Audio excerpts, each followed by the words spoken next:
Randy Orton, I accept.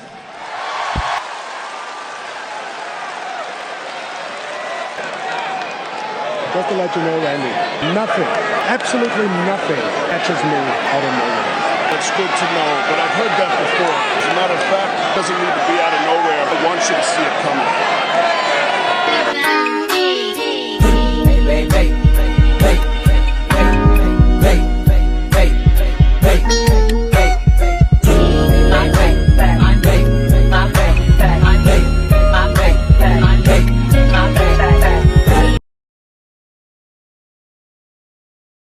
Hey, what's going on YouTube land? It's your boy TJ and welcome to my YouTube channel, Wrestling Nostalgia, where I give my reviews on WWE shows and PLE events. And today, we are going to be reviewing Raw, August 5th, 2024. But before I get into my review, just go ahead and give it a thumbs up. A like helps push my video through the algorithm. Without further ado, let's go ahead and get into my Raw review. Raw after SummerSlam. Oh my goodness, I am so excited. Like, I've never been more excited after a SummerSlam show, Raw, like, in a very long time. So, without further ado, let's just, this is go ahead and get right into it, right? So, we open up with Liquid Kaiser, and he introduced Gunther as the new World Heavyweight Champion. He says, "Your King General and World Champion." He comes out, and then he says that, "I am your King General, I'm the World Champion, and I put prestige on the Intercontinental Championship belt, being the longest reigning Intercontinental Champion, and I intend on doing this for this belt, just wait and see." So he says that from now on, this is going to be my show, this is my championship, and everybody's going to have to fall in line. So this is when Randy Orton comes out, and I'm like, oh, he want revenge for King of the Ring. Yeah. So he comes out and he's all like, "Yeah, you know, I just wanted to come out and congratulate you, but, you know, that's not my style. But, you know, I want to say, like, you look good. Like, you look good with the championship. Like, it looks really great on your shoulders and everything like that. But I can't help but to think that I'm the reason why that you have that championship right now, because you beat me in the King of the Ring event, but did you really beat me?" And I was all like, "Oh, so we going to go back and go..." We're going to go back in history a little bit. Not too far back now, but we're going to go back and, you know, remember. Because, see, if this was in the Vince McMahon regime, oh, baby, we would have forgot all about this. But Randy Orton said, "You know what? I want to fight you at the Bash of Berlin." So Randy also said that you call yourself a living legend. And, yeah, I made myself a legend killer. So how about me and you go one-on-one? So Gunther, in so many words, says that he agrees. So it is all but official. The Bash at Berlin is going to be Randy Orton versus Gunther. But wait a minute, I'm still trying to, I'm still baffled because, for one, he's on SmackDown, right? So if he's on SmackDown, who is Cody going to feud with now? Are we just going to drop this? Like, we not just going to act like that he wasn't looking at that championship when he was, you know, the winner at WrestleMania, and then all the other times when he just kept looking at his championship like it was his long lost lover? Are we just gonna forget that? Or maybe this is just the one off and then he gonna get back to Cody like somewhere down the line, and then he just get jaded and then, you know, he turns on Cody. Maybe that's the direction and the angle that they're gonna go in. I don't know, but we're gonna have to wait and see. Triple H is definitely cooking, and he also brought up Triple H too, that he, you know, looked at the tapes and he's saying that Randy Orton's shoulders wasn't on the mat. So guess he's trying to rectify the situation. We're going to see what's going to happen later on down in the upcoming weeks, if Randy Orton is officially on Raw, or this is a one-off, or how that's going to go. And if he does, quote-unquote, win the world title, is he going to be officially on Raw and everything like that? We're going to find out. In this next matchup, it is Liquid Kaiser versus Sheamus. This matchup already starts off chaotic. Sheamus comes out and Liquid Kaiser attacks him from behind. And a good majority of this match, he winds up getting the best of Sheamus. Sheamus is, of course, you know, a fighter. He winds up getting beat down on the outside of the ring after the bell rings. And I guess Liquid Kaiser thinks that after slamming him on some steel steps and drop kicking on him, that he was going to just go ahead and go out just like that. But he cuts in the ring. A little bit back and forth later, towards the end of the match, this is when Pete Dunne comes out and he winds up trying to attack Sheamus, but Sheamus winds up kneeing him. He gets back in the ring, and a little bit back and forth later, Sheamus winds up picking up the win with a bro kick, and 1, 2, 3, he picks up the victory. I'm gonna be honest, I wasn't really like looking forward to this match, even though this was like a grudge feud or whatever, and Liquid Kaiser was out on injury. But hey, it is what it is. So in this next segment, it is Damian Priest, and he looks like a man on a mission, because he comes out and he says, look, short and sweet, Finn, you cost me my world championship. You need to get out here and get an ass, okay? Take your beating like a man. So of course he's standing there waiting. He said, look, I'm not even mad about, losing the world championship. It's the fact that I lost it and I disappointed my family. You make me feel like I disappointed my family, and y'all are my family. Basically the WWE audience he's talking about. And he said that, where I come from, I'm from the streets, I don't play that, and you disrespecting me, so now you're gonna have to pay, and you just throw it all away. Like, you're gonna have to pay for that. So Finn Balor gets on screen, of course. He, take a page out of Liv Morgan's book, and he says, oh, Damian, I screwed you out of your world championship because you screwed me first. After you won the world championship, you changed. Remember, it was going to be no leaders. And then you sat up there and got too big for your britches, and you wanted to run things, and you wanted to be the head honcho. So I had to go ahead and humble you. That's why I cost you your world championship. And remember, initially, you cost me my world championship last year, and you told me to man up. So I waited a full year, and then here you come and you win the world championship. And I'm taking a backseat to you, but no more. So he said, look, you talking about something fighting you, man? I ain't going out there and fighting you, but JD will. And guess what? I'm going to have you wait until you damn near forget about me. And then I'm going to come out there and beat you and stab you in the back again and again and again. And guess what? It ain't going to be just me. It's going to be all my family. So, crazy thing about it, I seen, like, it was Liv Morgan in the background, like, all with Dominic Mysterio for me. I was like, what in that world? But that's where this segment ends. JD McDonough and Damian Priest are going to fight later on tonight. And he's going to be the sacrificial lamb, basically. Or at least that's what I'm thinking. But we're going to see what's going to happen between these two. And if we're going to see the new form Judgment Day comes out and show face out there tonight. Hey, you never know. In this next matchup, it is Shayna Baszler versus La Valkyria. This matchup already starts off crazy. Shayna is like attacking the arm, and she winds up stomping it out and like punching it and everything like that. La Valkyria is trying to like fight back, but it's not working. And oh, side note, Shayna Baszler has her two scissor sisters. Her partners in crime, Sonya Deville and Zoe Stark. So she's, beating her down. In the good majority of this match, Shayna Baszler is dominating. But towards the end of the match, because this match didn't last that long, the distractions from the outside of the ring kind of got a little bit to La Valkyria. But she tries to, fight back, but she ends up in a chokehold. And then this is when she fights out of it, and she tries to do her Nightwing or whatever it's called. I think the first time she missed it, and then the second time she hits it. And then 1, 2, this is when the disqualification is called, because Zoe Stark and Sonya Deville, they wind up beating up on La Valkyria until Damage Control comes out, and then they cleared the ring and beat up on Shayna's team. So we're going to see what's going to happen with this storyline and who's going to be the dominant faction. In this next segment, it is CM Punk. He comes out, and I'm going to just go ahead and cut it short. He basically said that even though he did not come out with the win at SummerSlam, he said that he is not done with Drew McIntyre. He won a round 2. And I'm all like, I know that's right. Because he said, look, he said that he was going to knock me until my air was out of my lungs. And guess what? I'm still here standing and breathing. I ain't in the dirt yet. I said, okay. He said, F all that. So instead of Drew McIntyre, he gets Seth Rollins. Seth Rollins comes out and he says that, oh yeah, you're in a good mood, but I'm not. So he wound up saying, I'm here to kick your ass.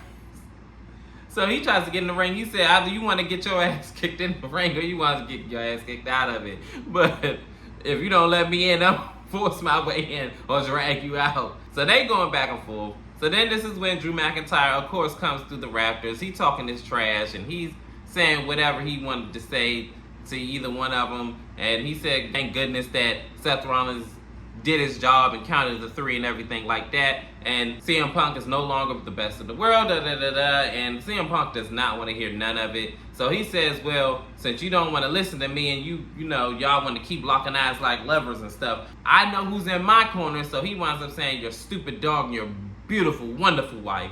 So he just gets sets off and he goes take charge and runs right after Drew McIntyre. And of course he goes and takes off running. Like, he don't want that smoke with CM Punk. Like, he don't want it. So this leaves Seth Rollins in the ring, and he gets beat down by Bronson Reed of all people. And I mean, he whooped his behind, but Seth Rollins tries to fight back, but to no avail. He winds up still taking a beating. Whew, I tell you one thing, it was hard to watch. He was just getting beat on, and I mean beat on. Like, I'm serious. Like, I never seen no beat down like that. He wound up, doing the Samoan drop, and I remember like a good 6 times, or maybe 5, he hit the big tsunami splash.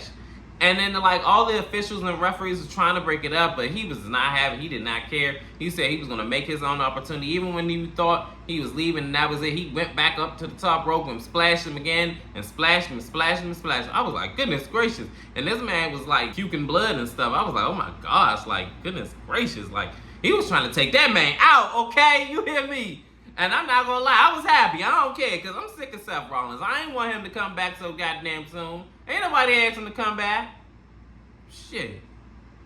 For real, like, I'm sorry. Like, I don't feel all this happy, joyous, and now, oh yeah, whoa, like, no, I'm sick of Seth. Like, and they better not give him that world championship. He already done had a fair, good old, nice run. Don't give him that championship no time soon. He had a nice 10-month reign. It was okay at best, but it's Gunther's chance now. So that ended that segment between them two. I don't know if this is going to be the beginning of a feud between Bronson Reed and Seth Rollins. But if Seth is putting him over, I am all here for it. If it's only for him to just step on him and that's it, no, you can keep it. But we're going to see what's going to happen and what WWE is cooking up with these two. In this next matchup, it is a tag team match. It is the New Day versus Authors of Pain. So they had a pretty standard back and forth match. I'm going to just go ahead and skip on to the end because I really was not at all invested into this match or this storyline. So towards the end of the match, I believe the man is Honesty Jones. It's Mark Henry's son, if I'm not mistaken. He comes out and he attacks Karrion Kross. And this distraction leads to Xavier Woods rolling him up for a 3 count. And 1, 2, 3, the New Day wins over Authors of Pain, but they wind up getting beat up after the match. And then this is when Honesty Jones wound up, beating up on Authors of Pain, and he did a double sidewalk slam on both of them. Yo, he definitely got his genes from his father with that world's strongest sidewalk slam, okay? And then he winds up beating up on Karrion Kross after Karrion Kross tries to, beat him up and did the elbow thing or whatever, and it did not work. So he wound up getting beat on as well. And left standing in the ring is Honesty Jones and the New Day. We're going to see what's going to happen with this development and everything like that. Kind of adds a new layer, but I'm still not, invested into the storyline. Sorry.